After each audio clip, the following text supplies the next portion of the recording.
Vous êtes sur Kassai 24, bienvenue dans cette édition. Janderson Yumbo devant les micros pour la présentation. Roger Cotias et la mise en onde de les titres. Kassai 24 FM. Prévu pour ce lundi 5 septembre, la double cérémonie marquant l'inauguration du bâtiment de la mutuelle de santé des enseignants et le lancement de ses activités reportées à une date ultérieure. Le coordonnateur provincial de la MESP Kassai, Dr Gauthier Kilembe, qui confirme cette information, fait savoir que ce report est dû à un agenda surchargé du ministre national de l'EPST. Kassai 24 FM. Acte d'intolérance et d'insécurité à Ngombe, la jeunesse de cette partie du secteur de l'Ovolangachimo monte au créneau, exige l'arrestation immédiate du policier qui a tiré sur un jeune habitant de cette localité. Les jeunes de Ngombe sollicitent également la suppression des postes de contrôle érigés par la police de circulation routière, c'est l'axe Ngombe et Mouyeji. Kassai 24 FM. Lancement ce vendredi 2 septembre du plaidoyer pour la campagne de distribution des moustiquaires imprégnés d'insecticides à longue durée d'action dans la province du Kassai. C'est le vice-gouverneur et gouverneur d'intérim Gaston Kolechimwanga qui a lancé cette activité. Kassai 24 FM. Le chef de l'État Félix-Antoine Tshisekedi Tshilombo est attendu à Kananga le 10 septembre pour lancer les travaux de réhabilitation de la route Kananga-Kalambambouji. L'annonce a été faite à la presse présidentielle le 1er septembre par le gouverneur du Kassai central. Kassai 24 FM. Tout pour les titres, bienvenue à tous.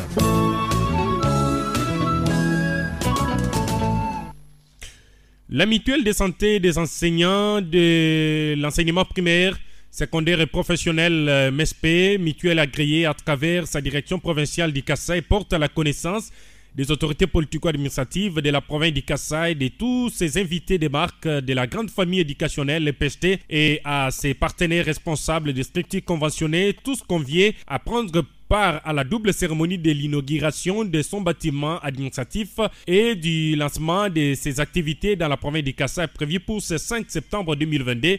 Au regard de l'agenda surchargé de son excellence, messieurs les ministres de l'EPST et de son président du conseil d'administration qui participent tous aux travaux des états généraux des sports, mais aussi en raison du déplacement de son excellence, monsieur le ministre de l'EPST qui accompagne le premier ministre ce week-end à Kisangani dans la province de la Tchopo. Cette cérémonie est reportée à une date ultérieure. En attendant les nouveaux programmes harmonisés avec son excellence, monsieur le ministre de l'EPST, une nouvelle date vous sera fixée par la voie des ondes et à travers le même canal de distribution des invitations. Toutefois, les invitations reçues restent valides et la date à reconsidérer pour la MESP, mutuelle agréée Kassai, Dr Kido Kilembe Gauthier, coordonnateur provincial, qui appose sa signature au bas de ces communiqués.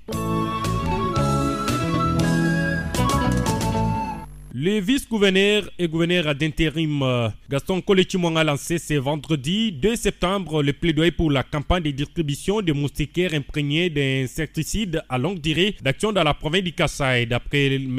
Eric Moukomena Sopri, directeur général du programme national de lutte contre le paludisme PNLP, en sigle, cette campagne vise à réduire l'incidence du paludisme sur toute l'étendue du Kassai afin d'atteindre les objectifs de l'Organisation mondiale de la santé OMS qui consiste à vivre d'ici 2030 dans un monde sans paludisme. Monsieur Eric Moukomena Sopwe, directeur général du programme national de lutte contre le paludisme, a sollicité l'implication de toutes les autorités provinciales et des forces vives lors de la campagne de distribution de la moustique imprégnée d'insecticides à longue durée dans la province du Kassai. À lui d'ajouter les soucis majeurs et de voir chaque ménage être bénéficiaire de la moustiquaire imprégnée d'insecticides à longue durée pour se protéger contre le paludisme communément appelé malaria. Retenez que cette campagne de distribution de moustiquaires à longue durée est organisée par le programme national de lutte contre le paludisme et appuyé par ISAID, dont la cérémonie de lancement du plaidoyer s'est déroulée dans la salle du chapiteau de l'espace Voulé dans la ville de Chikapa. Pour rappel, au cours de la cérémonie, le gouverneur Gaston Kolechimwanga a signé un acte d'engagement pour la protection des acteurs impliqués dans la campagne de distribution de moustiquaires. Les rideaux ont été tirés ce vendredi 2 septembre sur un atelier de 3 jours organisé par PNID dans la ville de Chikapa. Cet atelier qui a réuni plusieurs couches de la population a porté sur les méthodes alternatives de résolution des conflits. Durant ces 3 jours, les formateurs qui ont défilé devant les participants ont fait leur exposé sur la loi portant statut des chefs coutumiers, la loi portant protection de l'enfant et la loi dite foncière.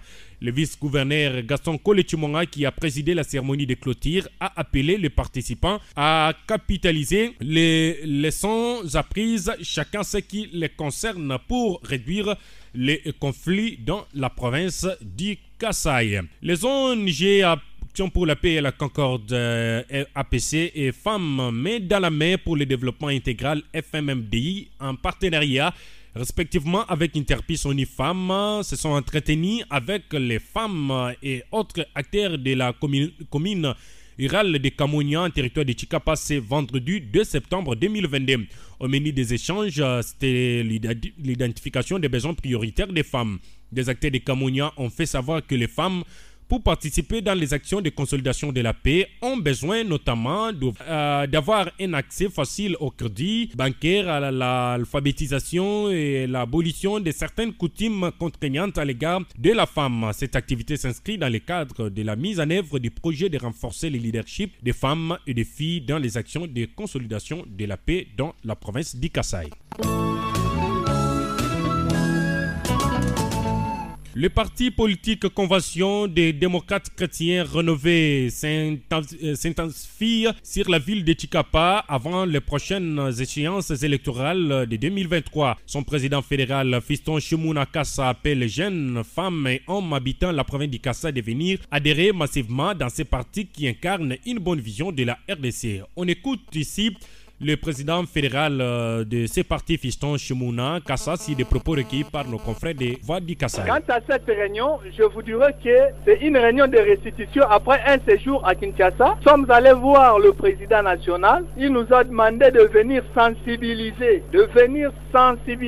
dans les coins et les recoins de la province du Kasaï, que son parti politique doit se retrouver dans les 5 territoires, dans les 5 communes. C'est ce que nous avons prévu comme décision de tout ce qui a été retenu au niveau national. Merci beaucoup. C'est un ancien parti politique depuis l'an 2018 que ce parti politique a vu le jour. Mais au Kasaï, c'est juste le 6 avril 2022 que ce parti politique a vu le jour ici dans notre chère province. Faux, nous ne sommes pas pendant la période de campagne. Comment lui va s'annoncer pour la campagne? C'est faux, mais nous sommes pendant la période de sensibilisation des membres et non la campagne. C'était le président fédéral de ces partis politiques. Direction Ngombe, acte d'intolérance et d'insécurité dans cette localité. La jeunesse de cette partie du secteur de l'Ovalon-Achimo monte au créneau, exige l'arrestation immédiate des policiers qui avaient tué sur un jeune habitant de cette localité. Les jeunes de Ngombe sollicitent également la suppression des postes de contrôle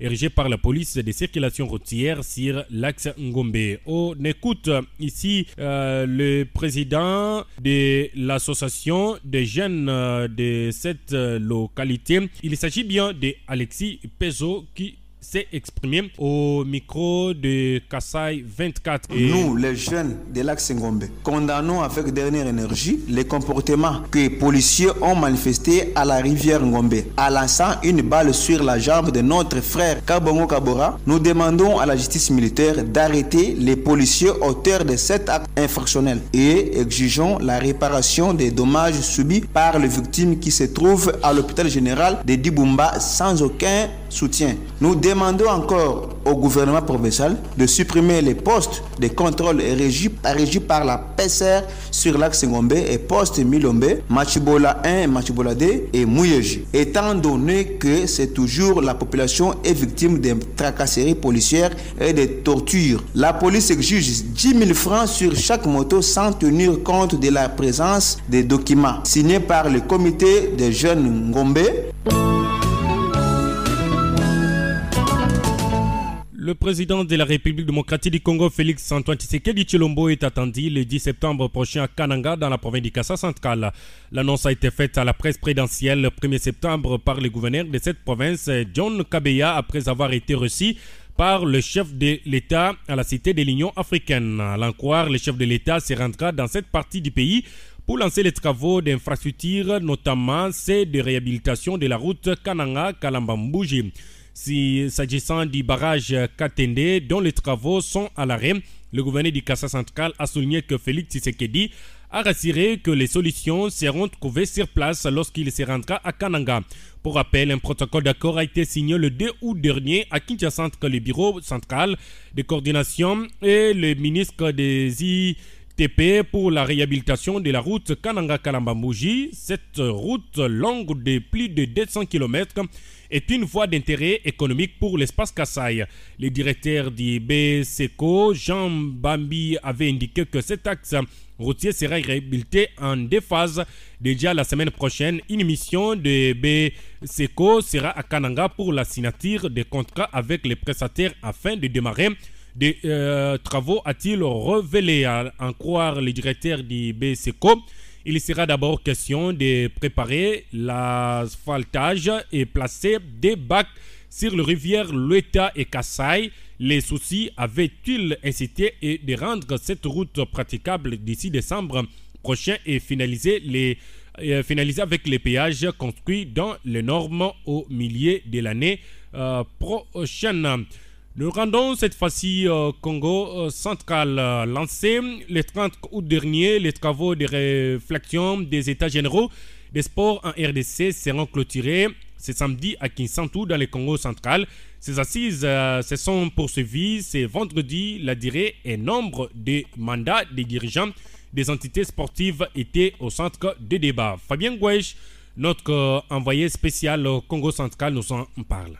Après avoir adopté à l'unanimité tous les rapports par les panélistes, un seul point a divisé les participants à ces travaux des États généraux des sports à Kinshasa dans le Congo central. Il s'agit du mandat des dirigeants des entités sportives. Les propositions sont allées dans le sens des 3 ans renouvelables une seule fois, mais dans la salle, des chaudes discussions ont eu lieu, des camps visiblement opposés se sont dessinés. Ce point a été laissé sans être adopté. À en croire ceux qui participent à ces assises, ils seraient tombés d'accord sur la période de 4 ans, une fois renouvelable, mais cela n'a pas été encore adopté, nous explique Maurice Mbaya, ministre provincial des sports du Kasaï oriental. C'était un peu difficile pour arriver à un consensus. Or, le consensus a été conçu comme le mode de vote au sein des États généraux des sports de 2022. Donc, le point d'achoppement, c'était l'article 30 de la loi sportive. Il y en a qui pensaient que le mandat pouvait être de 8 ans, renouvelable une fois, soit 16 ans. Les autres disaient non, le mandat doit être de 4 ans, renouvelable une seule fois. Mais on a un peu débattu, nous sommes tous frères et ça ne pouvait pas rester comme un tabou, comme ça préoccupait beaucoup de gens. On est arrivé à un consensus selon lequel le mandat sportif à la tête d'une entité ou d'une fédération est de 4 ans, renouvelable une seule fois. Ça, c'est une façon d'émuler ou bien de stimuler, puisque une fois que vous êtes élu comme président peut-être de la FECOFO, dans 4 ans, fois une fois, vous avez 8 ans, vous pouvez faire quelque chose. Et là où vous êtes limité, quelqu'un d'autre peut venir et puis prendre le bâton, réaliser ce que vous n'avez pas pu faire. Ce n'est que comme ça, c'est ça la démocratie. Selon l'article 30 de la loi sportive, le mandat des dirigeants des entités sportives sont de 4 ans, 2 fois renouvelables. Les discussions se sont poursuivies ce vendredi jusque tard dans la nuit avant l'adoption et la rédaction du rapport final. Si tout se passe comme prévu, le bateau États généraux des sports en République démocratique du Congo va accoster ce samedi 3 septembre 2022. Et sauf changement de dernière minute, c'est le Premier ministre Jean-Michel Samalukonde Kyenge qui procédera à la clôture de ces assises. Depuis Mwela Lodge à Kinshasa dans la province du Congo central, Fabien Gouèche, Kasaï 24. L'invité du journal. Voilà l'invité de ce journal, c'est l'expert international aux États généraux des sports à Kinshasa dans le Congo central, Christophe Boucher, qui a insisté sur l'implication de chacun pour le décollage du sport en RDC. Cet ancien président de l'équipe de l'Olympique de Marseille en France pense que la détection des talents dans la province ou dans les provinces passe par la construction des infrastructures sportives et l'encadrement des athlètes. Christophe Boucher est notre invité. Il répond aux questions de Fabien Gouèche. Monsieur Christophe Boucher, bonjour. Bonjour. Expert aux États généraux des sports en République démocratique du Congo, ici, à Mwela Lodge, à Kinshasa, dans la province du Congo central.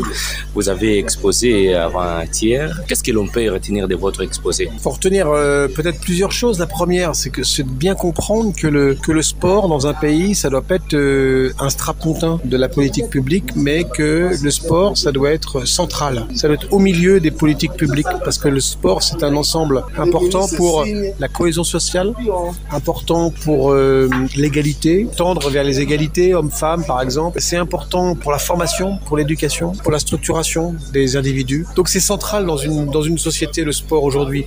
Et souvent on le met un peu de côté, c'est un peu bon. On commence à parler du sport quand on a parlé du reste de l'armée, des routes, etc.